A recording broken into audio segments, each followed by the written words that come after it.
many people are never depicted as sinning in the Bible? Well, many of you are probably thinking, that's easy. Jesus, just him. Well, the answer is not quite that simple. Though I will say up front, spoiler alert here, so none of you decide to stone me before the video is over, we are kind of going to end up at that answer with just a couple caveats. Hey everyone, my name is Colin. I'm the resident nerd and Bible scholar here at the Bible Uncut and Unfiltered. So, like I said, the easy answer to who didn't sin in the Bible is Jesus. But if we have the very broad question, as I worded it, of who is never recorded as sinning in the Bible, that would actually be probably the majority of characters, because there are hundreds upon hundreds of names in the Bible that barely get any backstory, and sometimes all we have are their names. I mean, just think of the genealogies. We're not given anything about their lives, good or bad, so we're never told that they sinned. So that's a little bit of a technicality. I would set that aside. Let's rephrase the question to say how many main characters in the Bible are never recorded as sinning. This is where it gets a little more interesting, and I was not actually even aware of this being, I wouldn't even say an issue or a matter of debate, but I guess just fun conversation, until I went to Bible college. And I had a friend who would often say that Joseph was the only character in the Bible, aside from Jesus, never to be depicted as sinning, or main character, I should say, and not Joseph, Jesus' father, but Joseph from the Old Testament. And I've known a couple of people who have said something along those lines, that Joseph is the most outstanding character in all of the Old Testament. He is never recorded as doing anything wrong. I would push back on that a little bit, though. And I would say that anyone who has ever had siblings can look at Joseph's behavior and say, he could have done a few things a lot better than he did in that story. And at the very beginning, he is quite the brat to his siblings. He never had to share his dream with them, and it kind of seems like the way he treats his brothers, he's kind of rubbing in his father's favoritism. And while Joseph is certainly an upstanding character through much of the story, and does a lot of good both for Egypt and for his family once he becomes an adult, I think you can also make a solid argument that Joseph's actions while leading Egypt actually created the totalitarian government that allowed for the enslavement of his own people by the time Exodus rolls around, because he puts all of the power in the government. The people are bringing food and goods to the government storehouses in order to get food during the famine, and there is enough to go around, but rather than doling it out to the people as need be, as a government is meant to do, in that case, take care of the people under your care, they further exploited the people by basically turning them into slaves just to have enough food to survive during the famine. Go back and check out that story at the end of Genesis. It'll be around Genesis 40 through 47, and read it without the assumption that everything Joseph does is good. It is very possible to read him as going too far and crossing lines in the way that he set up the Egyptian government. So I would argue that Joseph is not actually depicted as being sinless in Scripture. Now I realize you can say being a brat and making a little bit too strong of a government aren't necessarily sinful. However, the idea of sin in the Old Testament, in the Hebrew words, is just used of missing the mark. You've probably heard that in church before. It's a very common definition of it. Even though it's kind of overused, it's relatively accurate. It's to make a mistake or to overstep, to do something wrong. And being rude to family, as well as creating too much control in a government that isn't taking care of its own people, I think we could both say those are, at very least, mistakes, and arguably morally wrong. So I would not put Joseph in the depicted as sinless category for the Old Testament. One other person that does get brought up occasionally, though, is Daniel.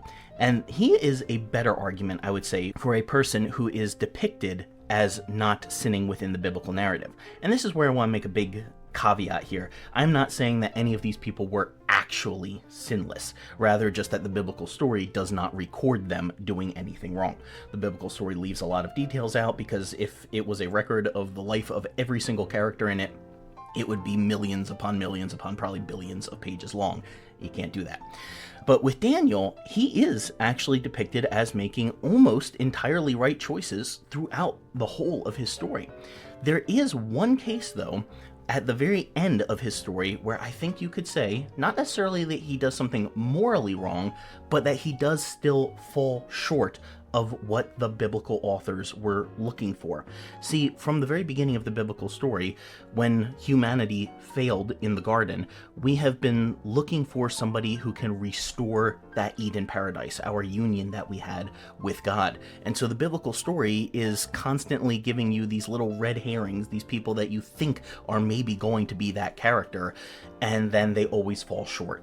People like Noah, who then gets drunk in the garden. Abraham, who mistreats and abuses the women in his care. Jacob, who ends up being a trickster and a lying deceiver. David, who ends up being an adulterer, a rapist, a murderer, so forth and so on through the Old Testament biblical story. And Daniel is a really interesting occurrence because there is actually nothing that he does, per se, that is wrong. In Daniel 10 and 11, he interacts with an angel who explains a vision to him.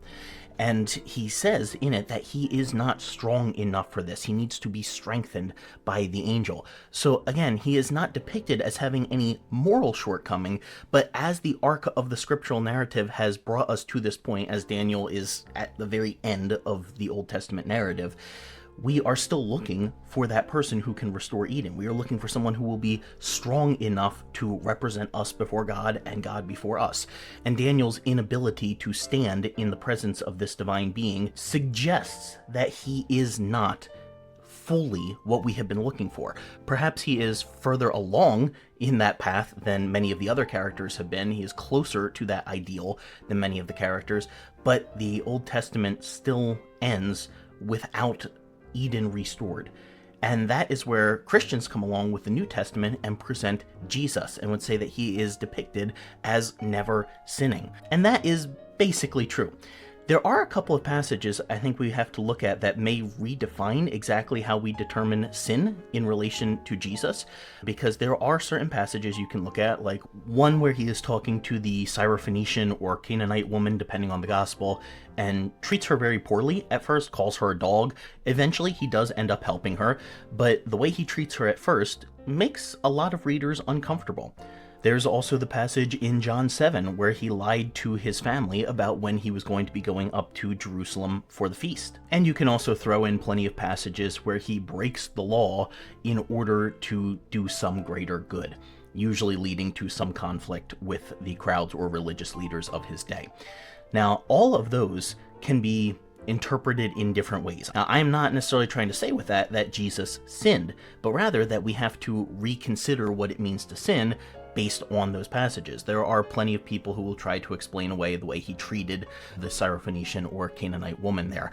Personally, I think that's the hardest one to deal with, because when it comes to his lying in John 7, I would recommend checking out our episode on the 10 Commandments as well as Exodus 1 for why lying actually is not always wrong biblically. And as for all the times that he broke the Torah in order to do greater good, we have to realize that that is not necessarily the same thing as sinning. A lot of Christians would present breaking God's law as being what it means to sin, but that's not necessarily the case.